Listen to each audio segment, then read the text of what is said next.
Hey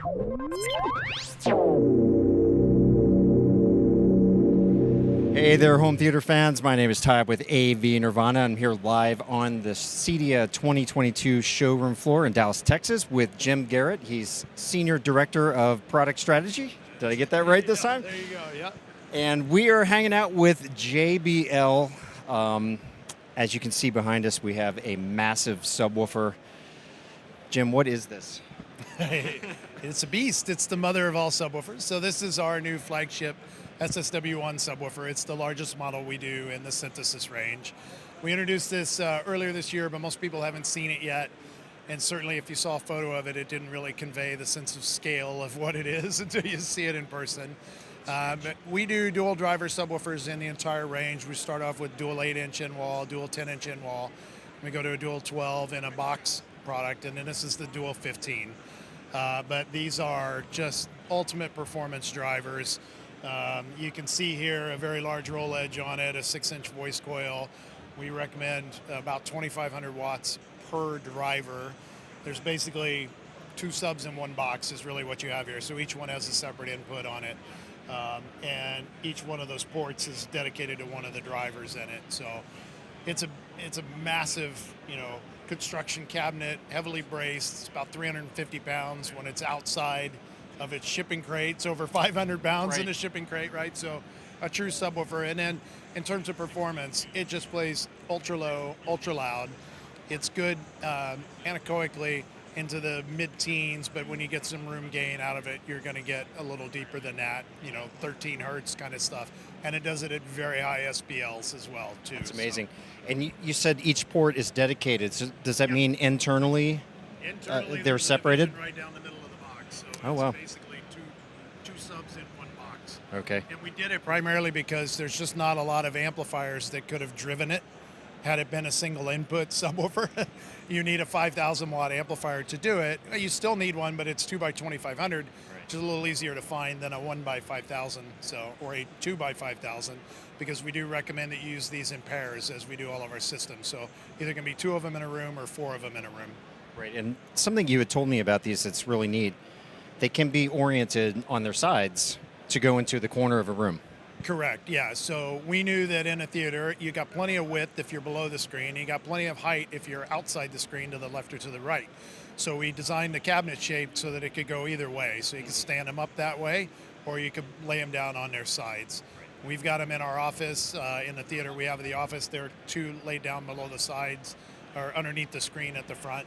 But we did the depth of the cabinet, the width of the cabinet, again, makes it easy to stand it up and flank a screen with it in the corners of the room. Wow. Very impressive piece of equipment. Thank you. And you also back here have a speaker. Do you want to tell us a little bit about that? Yeah, so what's beside it here is the SCL-1, which is the matching flagship LCR loudspeaker. So it's the top of the pack of our Synthesis Custom Loudspeaker range. That's what the SCL stands for. Mm-hmm. So the largest one is really designed for the larger scale rooms, much in the same way this SSW-1 subwoofer is. Right. So that's a dual 12-inch LCR. It uses a lot of patented JBL technology, specifically in a compression driver. It's a dual 3-inch compression driver. So we use an annular ring diaphragm in it. So there's 2 of those, 2 voice coils, 2 motor structures. It's literally 2 3-inch compression drivers that fire out a common exit. And you can see that in the center of the high-definition imaging horn design that's there. So that's patented geometry around the performance of the horn. And then it's flanked by 2 12-inch cast frame bass drivers in it, large voice coils, huge motor structures on them. There's some patented enclosure tuning on this cabinet as well. We call it C-Bass, but it's a complementary bass alignment system that's in there.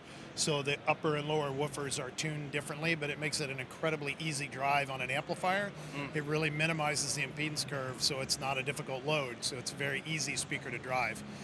And then you can see the control panel at the bottom of it as well. So you can configure it as a single-ended input. You can do a bi-wire, bi-amp input, or you can configure it for outboard active electronic crossover, in which case you would bypass all of the internal network on it and use it electronically out there. Okay. And the last thing is the switch in the middle that is an HF attenuator. If it's behind a screen, if it's behind a fabric panel, whatever it is, it's kind of pre-configured that way too.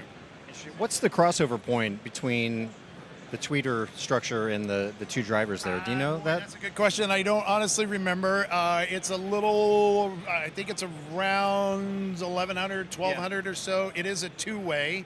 Okay. It's not a 2.5-way in this one, but again, with that difference in the base alignment of the two, one of those 12s has a slightly larger internal enclosure than the other one does. And again, we did that in terms of the impedance curve of the speaker to make it a much easier load to drive. Right. So, right. And so these were released around January. February. These went into production in February, so yeah, people just haven't had a chance to see them yet. And this fleshed out the synthesis range on a higher end. We had a lot of requests from people that were doing larger rooms. They loved our performance, but they wanted something capable to fill these much larger venues in a home. Right. And they have some sister products, I guess you could say, that fill out a room for ceiling channels and surrounds? Correct, yeah. So we've had for a while now SCL-2, 3, and 4, which has been the core of the range. They have integrated back boxes on them. And then we created a new range that was also launched at the same time of these. SCL-5, 6, 7, and 8 are more traditional in walls that don't have enclosures behind them. Two of the models are dedicated in ceilings for height channel applications. So they were designed for, a Dolby Atmos type of system. Sure. There's a lot of patents on that horn geometry we did there, and it results in a speaker that's incredibly smooth from 0 degrees to 60 degrees off axis, which is a very rare thing to find in that type of speaker. And then the other two in-wall models, one's a quad woofer speaker that's really designed as an LCR. It could be a surround in a larger system. The smaller one is a dual woofer, but also has an off-axis horn. So that's another one too, where it makes a great width channel speaker. Or if you're doing this, the surrounds or the back channels, and they can't really be where they're at, they're a little ahead or behind where you want them to be, you've got that horn angled at about 15 degrees off-axis for it. So there's some great products. The performance capability of those is really the same as what these are, just scaled. They don't play as loud, obviously, in there, but they're designed for smaller rooms and systems where people are looking to put together a 7-channel system, which is still quite common, right? There's still a lot of 7.4 systems. While we love talking about, 9.6 or even higher channel counts, not everybody's doing those right now still. So we've got an AVR in the range now. You can run a whole system off of that. And that's one of the two theaters that we're demonstrating here at the show, is showing a new entry-level price point for JBL synthesis, what we can do with all these new loudspeaker solutions. Awesome. Well, listen, this is beautiful gear. Everyone out there, you've definitely got to check this stuff out if you get a chance. It's very impressive to see in person and to hear also. Jim, thank you so much for taking time out of your day to chat with us and fill us in on all the goodies you guys have here. Awesome. Great. Thank you very much. Appreciate it. Yeah, sure. All right, folks, that's all for now. We'll be back later on with more from the CEDIA show floor.